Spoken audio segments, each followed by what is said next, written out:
Ok, del problema del calcolo della data della Pasqua, che risaleva. È un problema di millennio e mezzo che ha un nome proprio, il computus, o più precisamente il computus ecclesiasticus. Non è senza imbarazzo che presento questa relazione, perché non sono né uno storico né un astronomo, tantomeno un teologo. E sebbene tutte queste discipline siano strettamente collegate all'argomento e soprattutto da matematico che ve ne parlerò. Tuttavia, poiché questa è una storia che risale a più di 1600 anni fa, devo mettere la questione in prospettiva.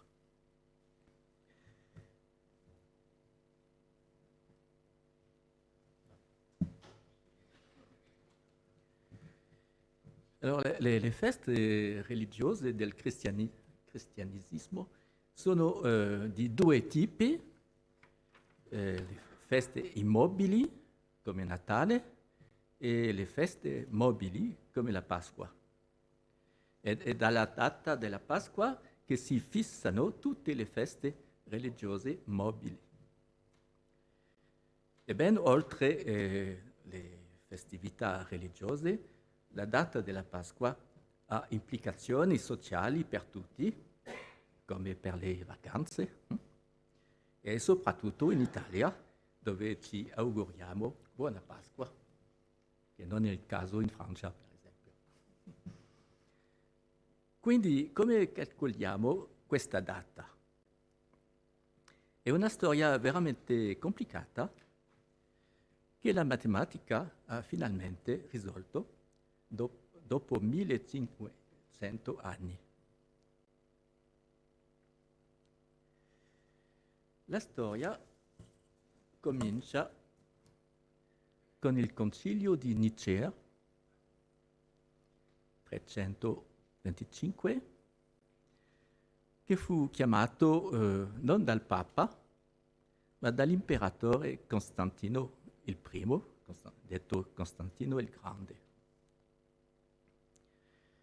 L'imperatore Costantino desiderava assicurare la pace dell'impero minacciato dalla piccola comunità cristiana.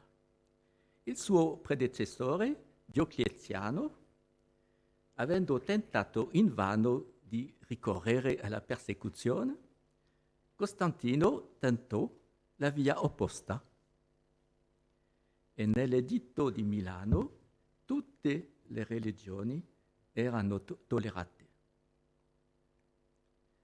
Una storia riscritta fa di Costantino il primo imperatore cristiano, il che non è vero. Sulla moneta da lui lanciata e che durò per molti secoli, vediamo il suo dio proprio inciso, Sol Invictus. Fu solo sul letto di morte che si lasciò battezzare da un monaco arianisto. E questo concilio aveva due scopi. Il primo scopo era l'unificazione della comunità cristiana, con due problemi. Uno scopo con due problemi. Il primo problema era di risolvere la crisi dell'arianesimo, la teoria del generato versus creato, che conduce al credo niceno. E il secondo problema era di fissare la data delle feste cristiane mobili, prima fra tutte la Pasqua. Ecco la foto del gruppo.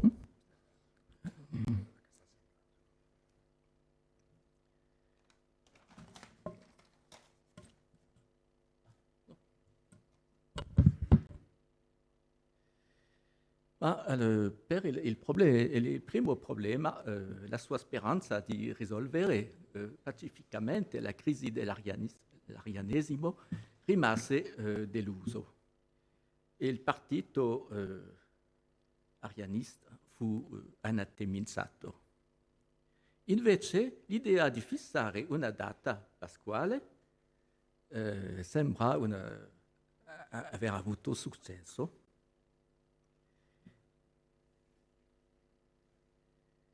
E il Concilio è uscito con una definizione rigorosa e definitiva della data della Pasqua, che è ancora oggi. La data di Pasqua è la prima domenica dopo la prima luna piena successiva al 21 marzo. Il 21 marzo rappresenta convenzionalmente l'equinozio di primavera, che non è vero, spesso il 20, il 21, ma per convenzione. Dunque una definizione molto rigorosa, molto più rigorosa delle definizioni in matematica dell'epoca, come quelli di Euclide. Ma una definizione molto difficile da elaborare per 3 problemi. Il primo problema è che la definizione mescola il ciclo lunare, parlando della luna piena, e il ciclo solare, parlando del 21 marzo. Il secondo problema è che infatti si cerca previsioni, quindi un robusto modello teorico e non osservazioni dirette della Luna. Il terzo problema è che si ha a che fare con interi alla fine, per contare i giorni, interpolazioni e aggiustamenti ad hoc nel calcolo. Allora, il primo problema. Il problema del ciclo lunare versus il ciclo solare era già risolto 7 secoli prima da un certo Metone di Atene, famoso astronomo greco, che ha scoperto questa equazione, l'equazione di Metone, che 19 anni solari uguale a 235 mesi lunari. Era un gran successo per l'astronomia di questo tempo e l'equazione di Metone era così famosa ai suoi tempi che fu incisa in lettere d'oro su un tempio di Atene. E ancora oggi l'anno lunare è chiamato il numero d'oro, fra 1 e 19.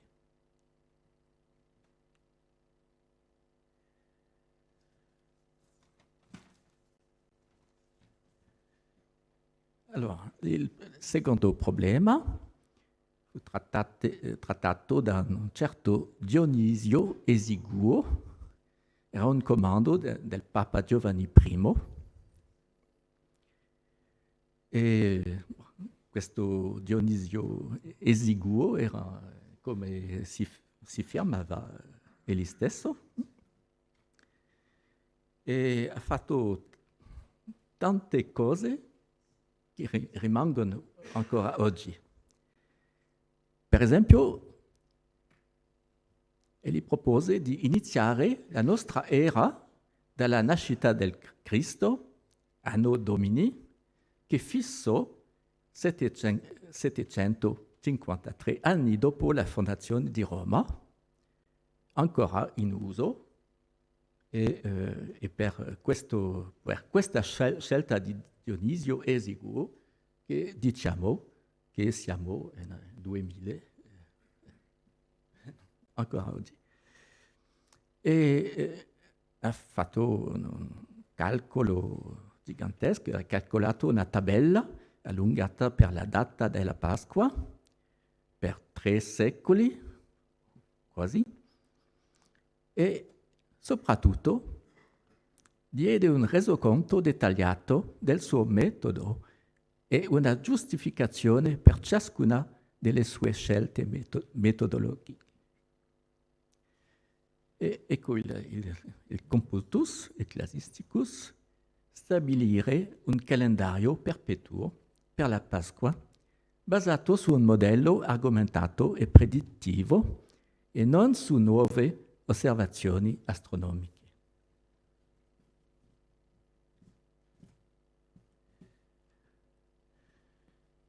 No, tutto questo è stato archiviato in tabelle, come questa famosa tabella di Pasqua della Basilica di Ravenna, e successivamente macchine prestigiose hanno simulato i calcoli, come il famoso orologio di Strasburgo.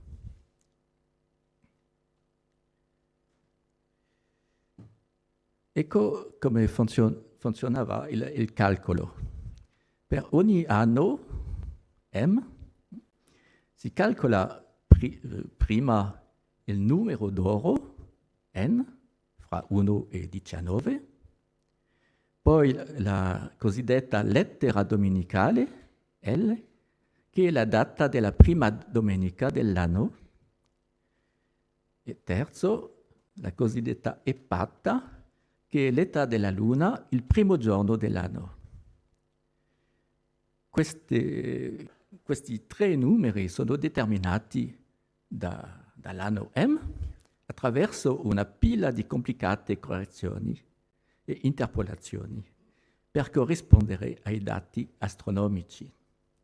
È così che si calcola alla fine la data della Pasqua.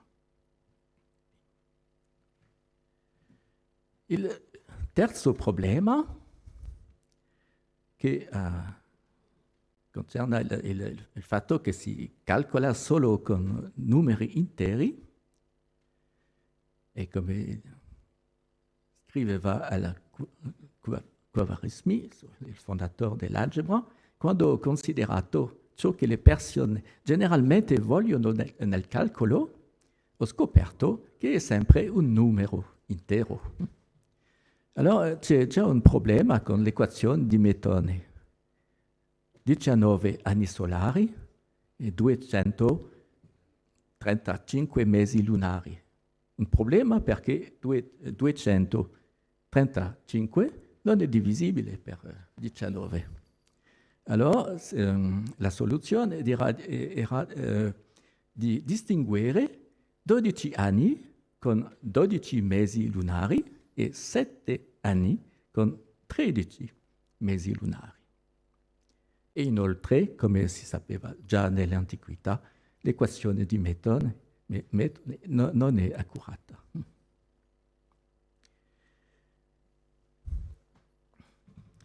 E come era non accurata, si deve aggiustarla ogni tanto, e nei tempi antichi erano le autorità locali incaricate ad adeguare il calendario al ciclo solare e alle stagioni. E poi è arrivato il famoso calendario giuliano, stabilito da Giulio Cesare, che ha aggiunto un quarto di giorno all'anno, e anche con 90 giorni aggiunti. Era l'anno il più lungo della storia. Era in uso da più di 1500 anni, ma non abbastanza preciso. Allora c'era dopo il calendario gregoriano, istituito dal Papa Gregorio XIII, dove si era sottratto 3 su 400 parti del giorno. e con 10 giorni annullati quell'anno. Allora, l'ideatore del calendario gregoriano era questo Lilio, un astronomo italiano.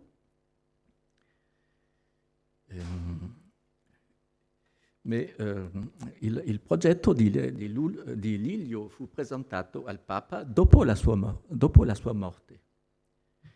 Fu accettato su commissione e affidato a questo Clavio, che era un astronomo tedesco, professore al Collegio Romano.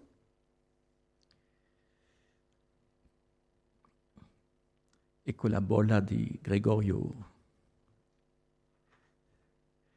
E questa riforma fu adottata immediatamente nei paesi cattolici, in Italia, in Francia, in Polonia, in Portogallo, in Spagna, e molto dopo nella Germania protestante, in Danimarca o in Norvegia. Ancora dopo c'è questo famoso saying di Kepler: meglio non essere d'accordo con il Sole che essere d'accordo con il Papa. Era lo spirito della Germania protestante. E dopo, ancora più tardi, nel Regno Unito e anche in Nord America, dove il popolo gridava: ridaci i nostri 10 giorni. E poi in Giappone, e poi in Cina, e poi nell'impero ottomano, e alla fine in Grecia.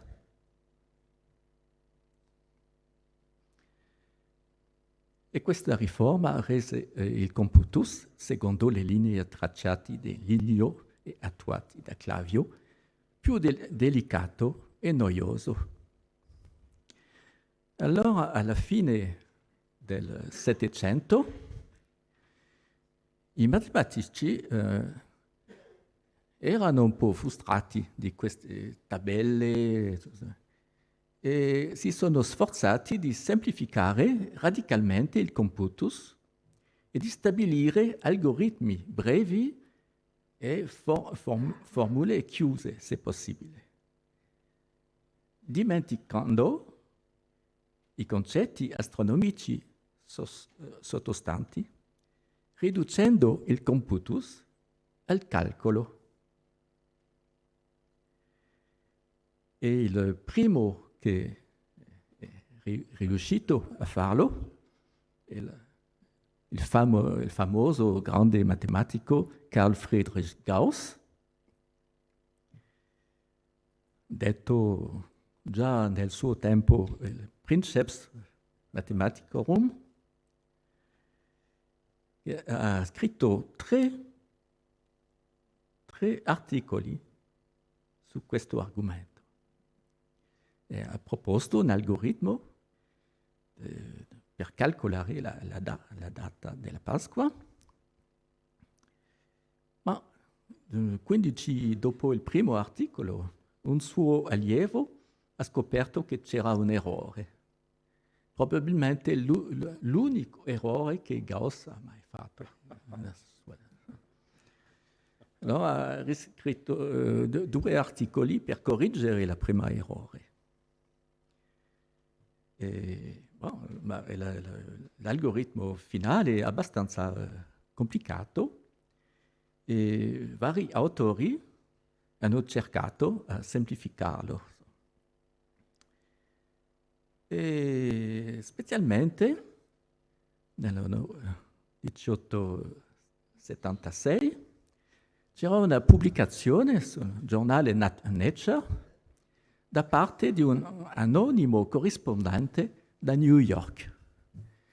Una pubblicazione di un pulito algoritmo pasquale che ho scritto giù, molto semplice. L'anno M scrive le cifre della e le unità. Per esempio, oggi C sarebbe 20 e U sarebbe 23. si calcola il numero d'oro, riconoscete il 19 di Metone, e si calcola con una formula semplice. Quando metto un piccolo 13 vuol dire il resto della divisione. Allora si calcola questi 6 numeri e alla fine c'è questo numero n. Allora, si n diviso da 31 fa 3, allora la Pasqua è il resto della divisione più 1 di marzo. E se fa 4, allora la Pasqua è il resto della divisione più 1 di aprile. Esempio, quest'anno C è 20, U è 23, questo N, il numero d'oro è 10, il numero P è un calcolo semplice da 6 e 15, L è 10 e la correzione è 1, allora si trova che N è 4 moltiplicato da 31 più 8. Dunque, è la seconda formula, la Pasqua cade il 9 aprile. Confesso che ho rifatto 3 volte il calcolo per trovare il 9 aprile. Ma chi era questo corrispondente anonimo? Infatti era un vescovo irlandese, non di New York, che si chiamava Butcher. Ma infatti questa è una storia abbastanza tragica e strana. Questo vescovo si è suicidato lo stesso anno. Allora, è possibile che la direzione del giornale Nature ha voluto ricoprire lo scandalo.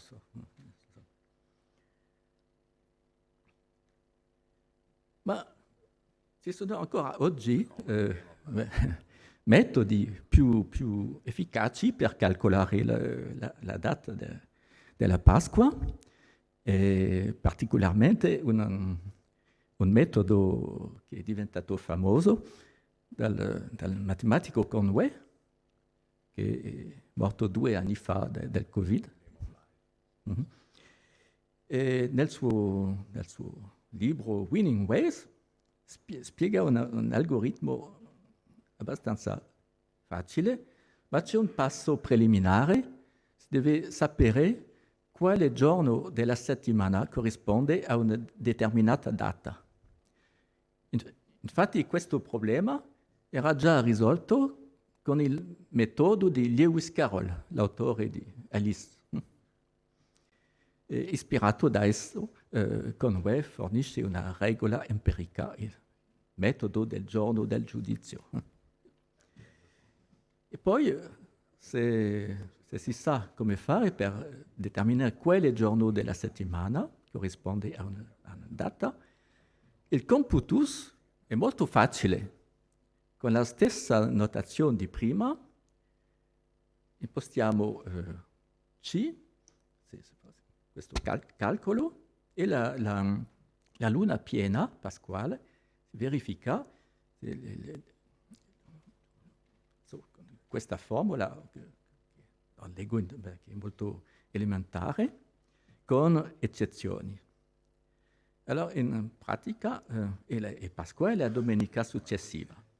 Esempio, quest'anno, questo C, se facciamo il calcolo, troviamo -6, e se si prende il resto della divisione da 30, 14. Dunque la luna piena è il 19 aprile, meno 14, 5 aprile. Ma il 5 aprile è un mercoledì, quindi la Pasqua è domenica 9 aprile. Allora, vi auguro in anticipo una buona Pasqua.